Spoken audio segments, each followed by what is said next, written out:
Have you ever asked yourself, what would Jesus do? It's a question people have been asking for 2,000 years, and it's every bit as important now as it was then.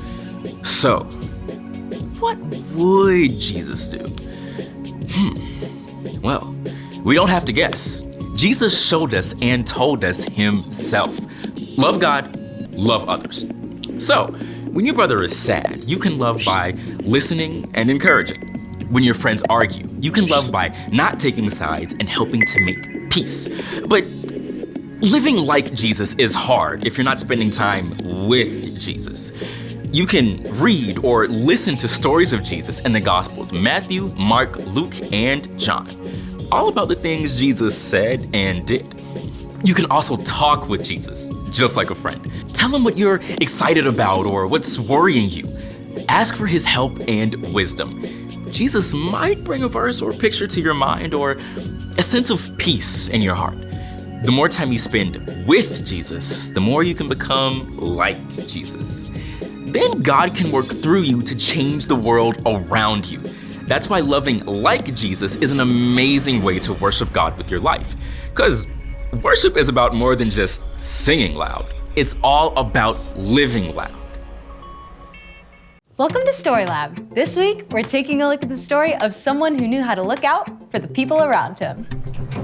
Hey, guess I didn't get the flower power memo. I got you covered. Oh. All right. That's great.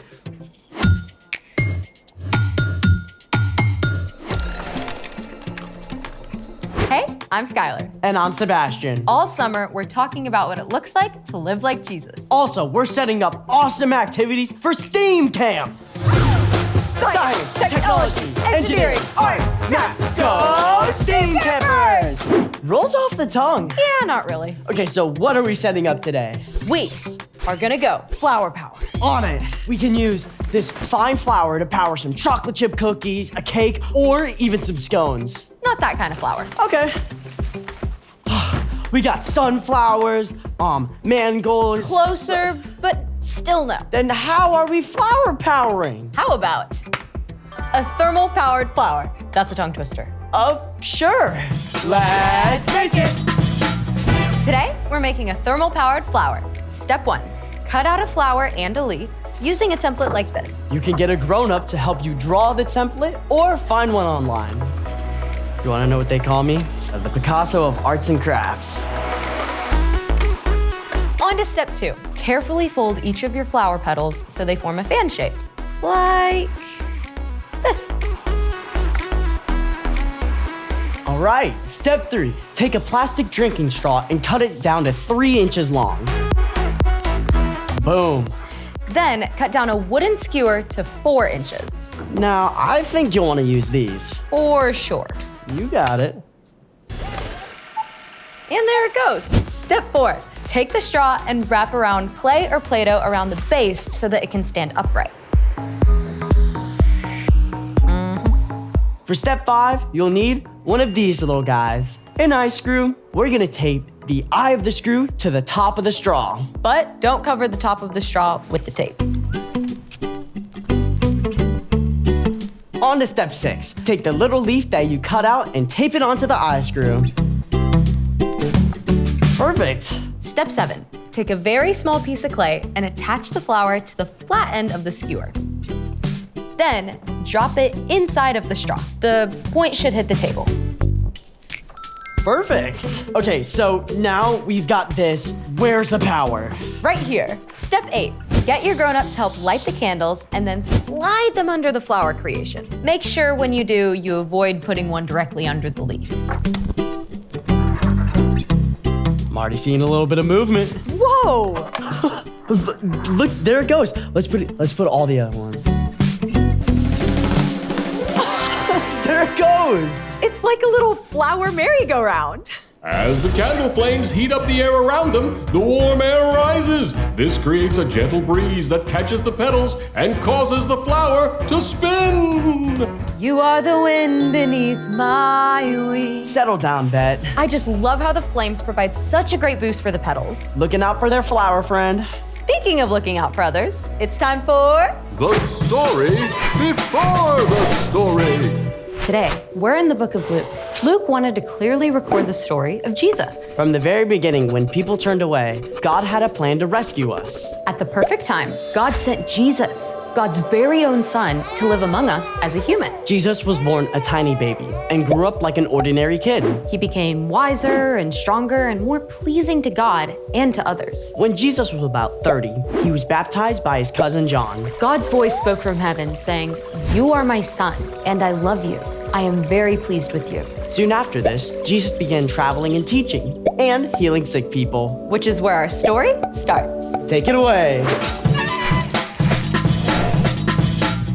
Hey everyone, I'm Padma. Today we're talking about how we can look out for one another, something that we see over and over in the life of Jesus. In Luke, we read about the amazing things Jesus did and the way crowds of people started to follow him everywhere. At first, the religious leaders were simply curious about Jesus, but soon they got worried. Jesus was upsetting the way they had always done things and making surprising claims. Who can forgive sins but God alone? Jesus also spent time with people that the religious leaders avoided.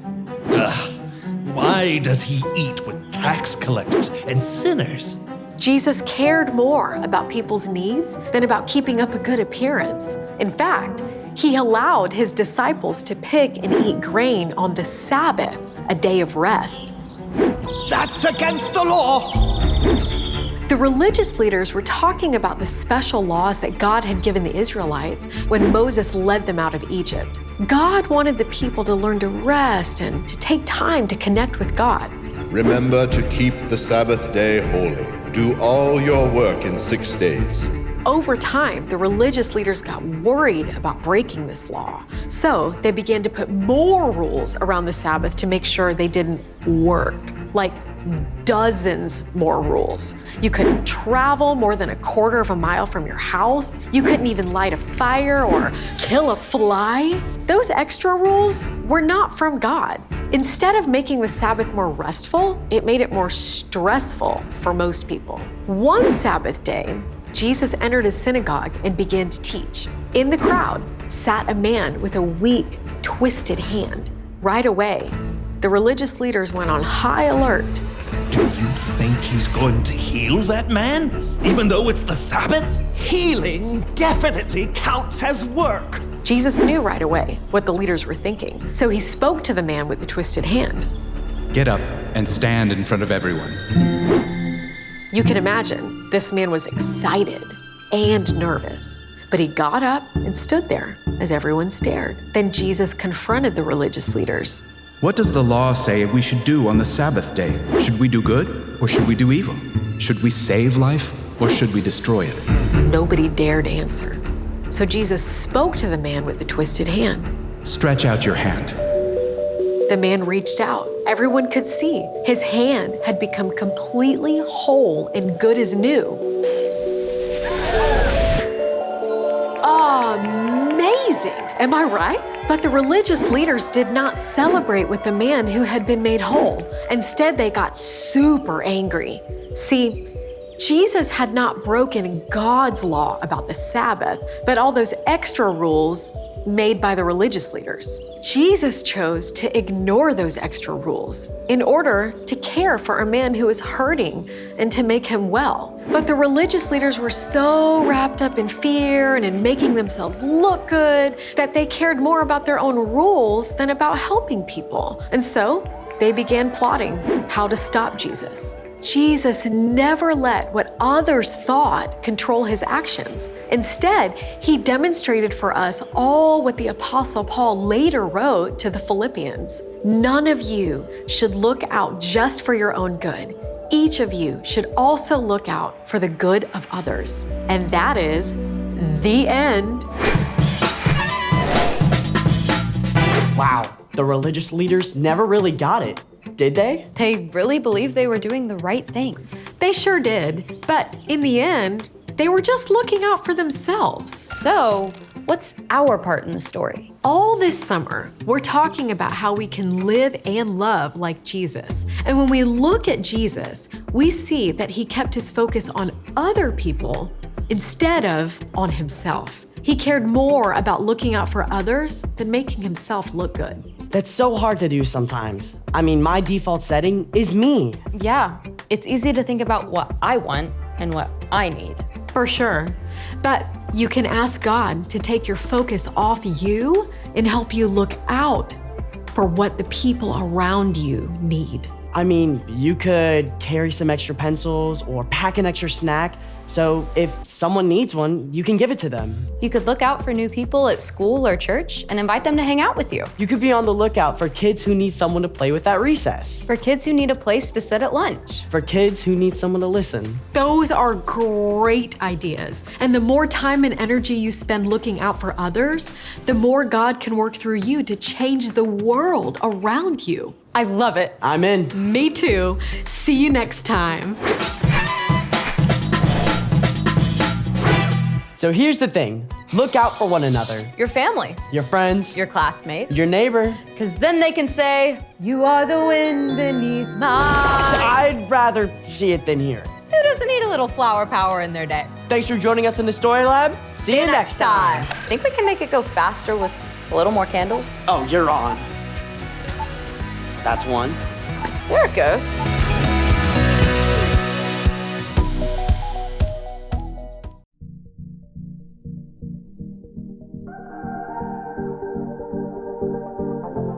I see